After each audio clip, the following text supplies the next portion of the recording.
let's continue with me. I am Efe Utku Çal. I am the director of Platform Law, which is in Turkish Platform Hukuku, and I'm really delighted to have met you. The last three questions are a bit long, but I will try. Me too. I'll also try.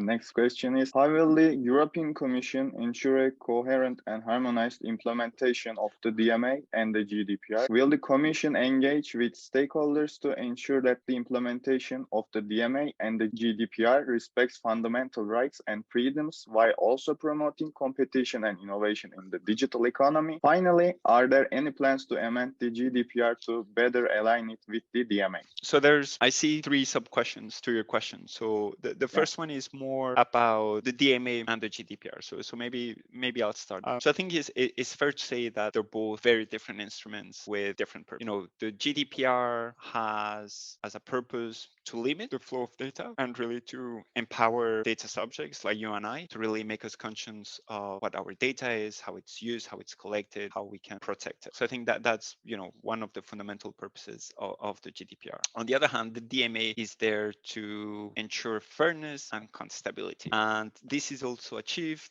by sharing data somehow in order to level the playing field. So the purposes are different and also the legal bases are different. And I think this is the reason why Recital 12 of the DMA says that the DMA is without prejudice to the rules and in particular the GDPR. So that maybe that's the sort of first observation that I had on this. But, I think it's also fair to say that there are similarities between both of them. There are situations where the DMA actually uses concepts that come from the GDPR. And this is the definition of content and profiling, for example. And these rules are set out in the GDPR. In that sense, the DMA complements Article 4 of the GDPR. And the DMA also says that the DMA complements the GDPR. So if you look at Recital 59, there's a sentence in the middle that says, for the avoidance of doubt, which basically means Article 6.9 of the DMA complements Article 20 of the GDPR. There's two tools live together and they sort of link one to the other. There's also Article 15 of the DMA on the auditing of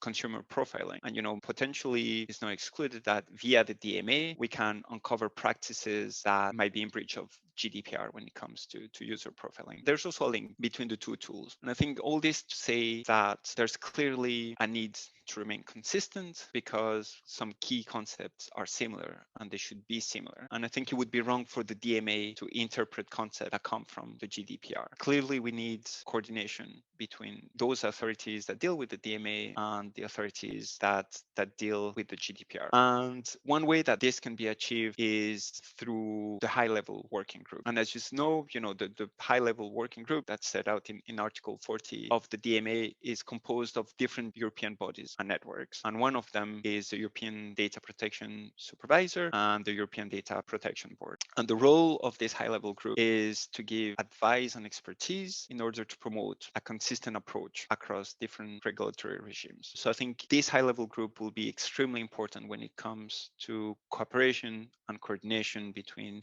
the DMA and the GDPR to ensure that we have a consistent outcome and that we can make both tools work and take them to the higher level. So I think this would be if my observations and my answer to your first question. Your second sub-question, if I remember correctly, was about interaction with stakeholders. And I think the main principle and message that we have distilled over the last month is that our door is always open. We don't want the DMA to be a sort of backroom deal between the Commission and the gatekeepers. We want to be as informed as we can, and for that we need the help and the input from all the stakeholders. So our door is always open, and we're always very happy to have meetings on the different CPSs and on the different obligations in order to make sure that we capture all the issues out there. And you may have seen that at the beginning of the month, we had a workshop that was specifically on the data obligations. And one of the panel had, a strong emphasis on the interrelation between the DMA and the GDPR. So I think that's also our way of working, right? Is,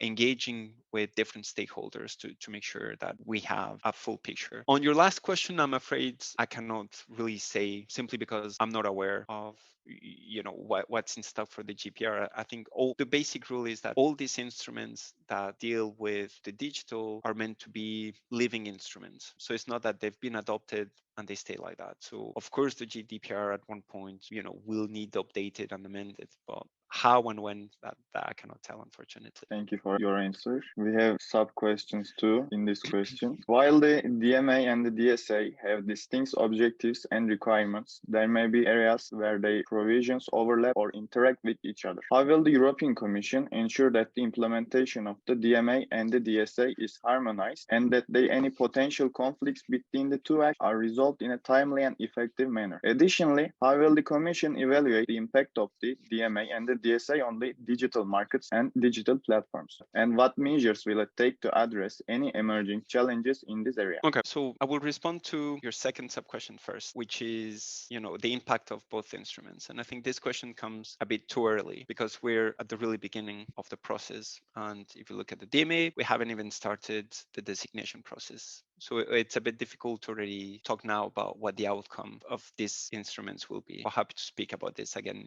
in a year time if you want. On your first question, which was more about the relationship between the DSA and the DMA, both sets of rules were presented roughly at the same time, and they form a single set of rules across the EU. And they have two main goals. The one is to establish a level playing field to foster innovation and growth and competitiveness. And the other objective is to create a safer digital environment in which the fundamental rights of users are protected. If you look then at the substance of both instruments, I think you realize that they're quite different simply because they target different problems. So the DMA is more about improving market conditions and competitiveness and fairness, and the DSA targets more, regulating the content of these services. So they're both quite different in terms of substance. But it's true that certain concepts are similar to both the DSA and the DMA. And we need, close cooperation and ensuring that, at least the concepts are interpreted in the same way. As you know, the DMA is is enforced exclusively by the Commission, and within the Commission, it's an exercise that DG Comp is doing together with DG Connect. The DSA, on the other hand, is dealt by DG Connect. So we have teams, that work both on the DMA and on the DSA from DG Connect side. So, they're the sort of, they hold all the keys because they're exposed to both instruments. So they can make sure that both instruments are interpreted in the same way and in a coherent manner. We also have the legal service that obviously we work with hand by hand and also has an overview of both instruments. And we also have the Joint Research Center, which works with us, which, is a center with scientists that does expertise for the Commission. Internally, we have processes to ensure that both instruments are applied in a harmonious way and interpreted in the same fashion. So I think, that is basically how we safeguard the implementation of the DMA and the DSA will be harmonized. Thank you for your answer. The last question is, as the digital economy continues to evolve rapidly and the DMA seeks to address complex and dynamic market dynamics, how will the European Commission leverage technical expertise such as coding or engineering to effectively monitor and evaluate the impact of the DMA on digital markets? How will the Commission track key metrics to measure the effectiveness of the DMA in achieving its competition and consumer protection objectives? And what technical tools or approaches will be employed to analyze and interpret this data? How will the Commission ensure that any necessary adjustments to the DMA are informed by technical insights rather than being purely based on political considerations? So again, I see three sub-questions to your question. Which one is more, the talent and the people? The other is around the key metrics for compliance. And the last one is a bit about the necessary adjustments. So I think the talent question and the resources, I think you're right. The DMA is quite a complex tool and we need, a broad set of talents. Obviously, we have traditionally, at least within DG Connect and DG Comp, we have lawyers and economists. That's sort of the bulk of it. So those talents we already had in-house. And it's true that especially when it comes to compliance, we'll need different talents. And I think you're right to say that we need data scientists, computer engineers, et cetera, et cetera. And that process has already started. The teams are growing little by little. We had several waves of recruitment and, we're going to recruit more people. And in the, latest rounds of recruitment, we have really focused on different talents. So if you look at the team within DigiCom, we have lawyers, we have economists, we have data scientists, we have computer computer engineers. So, we're growing to have a more diverse background. And, this will necessary when it comes to compliance, right? If you need to understand how an algorithm works or something like that, if you're a purely lawyer by background, that will be much difficult to understand. So that's where the data scientists and the computer engineers will be very important. And I mentioned it in the previous questions, we have the Joint Research Center, the JRC, which is the European Commission Science and Knowledge Hub, if you want. And obviously, these people are mainly scientists and we work closely with them and they have great expertise. So I think when it comes to talent, that's a bit where we are now. And I think that's a point that's very clear that we need as many talents on different fields as possible. On the key metrics for compliance, there's several things in here, if I may. Is, as you know, the Commission is the sole enforcer when it comes to the DMA, but we're not going to do this exclusively on our own. And one very important part here is the support that we will get from the national competition authorities that will help, our enforcement actions. So they will monitor compliance, help us with the monitoring of our decisions, for example, through downgrades or through market investigation. And again, if they're also empowered by national law, and you might have seen that there's countries like France, like Germany, that are enacting new laws to give the national competition authorities further powers to help us under the DMA. They will also be able to carry investigations into non-compliance of the DMA by gatekeepers.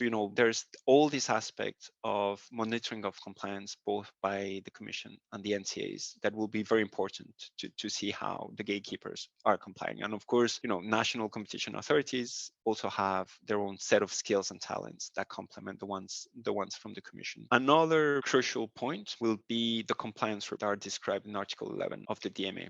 This will be for the gatekeepers forward, and they'll need to be updated at least once every year. They will have to provide non-confidential versions of this compliance report that will be published. So obviously this is also a massive set of information that will be published, where potential beneficiaries of the DMA will actually get to see how the gatekeepers are complying with the DMA. And this is for us a valuable source of information because they will be able to help us to understand where the shortcomings of compliance are, if any. They might perfectly comply with the DMA. But obviously, people that have the in-depth expertise and the market knowledge will be able to see how gatekeepers are complying and will be able to help us. And then I think, we're not at this stage yet. So you can look at quantitative metrics just from the obligations that are in the DMA to sort of understand the impact of the DMA. So if you take, Article 5.8, for example, on the prohibition of bundling, you can look at the percentage of active end users that have rejected a request to subscribe to further CPSs.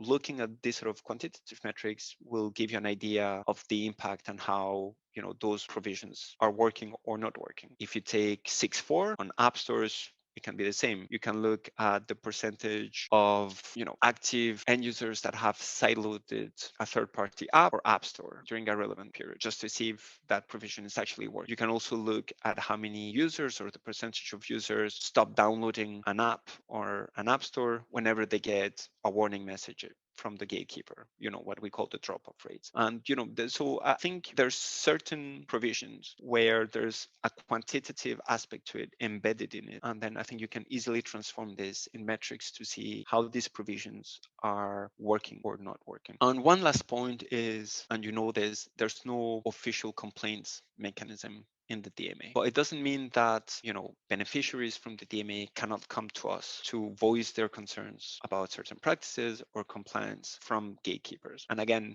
this will be valuable input for us to understand if the DMA is working or not. So, there's different metrics and different aspects that you can look at to make sure and to analyze whether the DMA is actually working or not. But again, bear in mind that we're at the really beginning of the process. So this is more of a projection. And, we can speak about it again next year if you wish. But, we're obviously very early in the process. On your last point, which was the necessary judgments, I think we already spoke mainly in one of the previous questions is how do you ensure that the DMA will live and continue to be amended to reflect what's happening in the digital sphere. I already talked about, the different market investigations and the different articles that will help us make sure that the DMA is, a living tool. And as also said, we'll have in 3 years' time, so by the 3rd of May 2026, the first round of review, where we'll assess how the DMA is working, if it's on its way to achieve its objective or not, and then every 3 years we'll evaluate the DMA.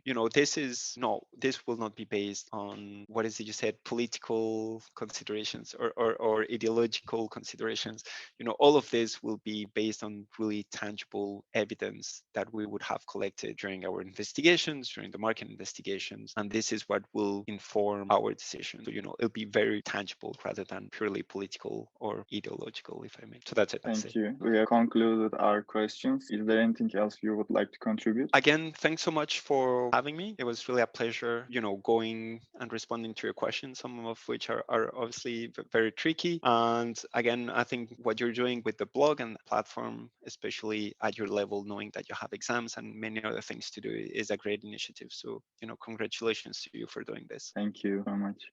Today we were with Mr. Bichet. We discussed the regulations of the European Union regarding platforms, especially DMA. I hope you enjoy it. Don't forget to follow Platform Law for the latest developments. Thank you once again, Mr. Bichet. Thank you. Speak soon. Bye-bye.